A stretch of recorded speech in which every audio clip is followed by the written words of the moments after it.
Order! Order!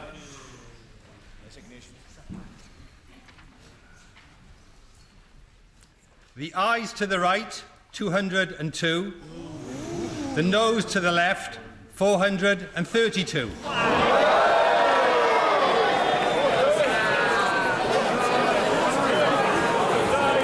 The ayes to the right, 202. The noes... Order! The ayes to the right, 202. The noes to the left, 432. So the noes have it. The noes have it. Unlock. On a point of order. The Prime Minister. Thank you, Mr. Speaker. Mr. Speaker, the House has spoken and the Government will listen. It is clear that the House does not support this deal, but tonight's vote tells us nothing about what it does support. Nothing about how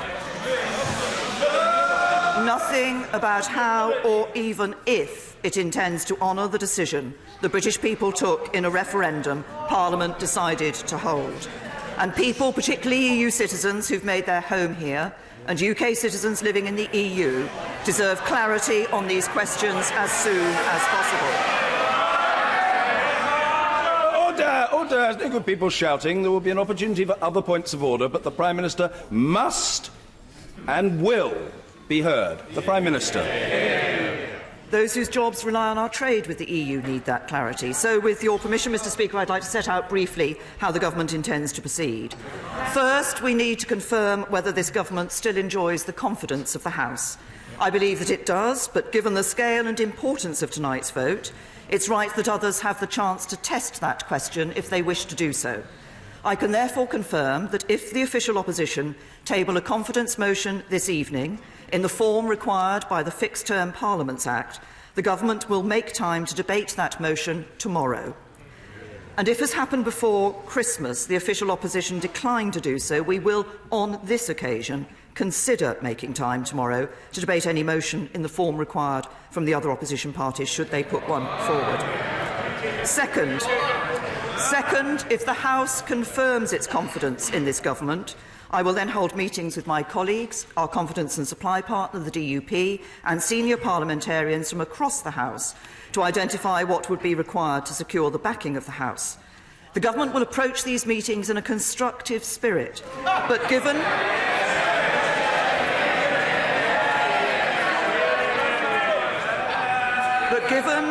the urgent need to make progress, we must focus on ideas that are genuinely negotiable and have sufficient support in this House. Third, if these meetings yield such ideas, the Government will then explore them with the European Union. Mr. Speaker, I want to end by offering two reassurances. The first is to those who fear that the Government's strategy is to run down the clock to the 29th of March. That is not our strategy. I've always believed that the best way forward is to leave in an orderly way with a good deal, and have devoted much of the last 2 years negotiating such a deal. As you confirmed, Mr. Speaker, the amendment to the business motion tabled last week by my right honourable and learned friend, the member for Beaconsfield, is not legally binding, but the Government respects the will of the House. We will therefore make a statement about the way forward and table an amendable motion by Monday. The second reassurance is to the British people who voted to leave the European Union in the referendum 2.5 years ago. I became Prime Minister immediately after that referendum. I believe it's my duty to deliver on their instruction, and I intend to do so. Every day that passes without this issue being resolved means more uncertainty, more bitterness and more rancour. The Government has heard what the House has said tonight, but I ask members on all sides of the House to listen to the British people who want this issue settled and to work with the Government to do just that. I will come to other colleagues, but first of all, point of order, the Leader of the Opposition, Jeremy Corbyn. Thank you, Mr. Speaker. The result of tonight's vote is the greatest defeat for a government since the 1920s in this House. This is a catastrophic defeat for this government. After 2 years of failed negotiations, the House of Commons has delivered its verdict on her Brexit deal, and that verdict is absolutely decisive. I hear the words of the Prime Minister, but actions of her government of the past 2 years speak equally clearly. She is only attempting to reach out now to try to keep her failed process and deal alive after it's been so roundly rejected by Parliament on behalf of the people of this country. Labour has laid out our priorities consistently. No deal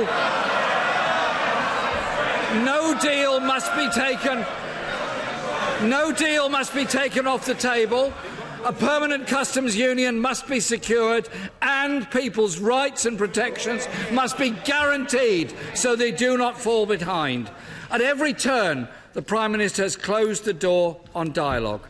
Businesses begged her to negotiate a comprehensive customs union.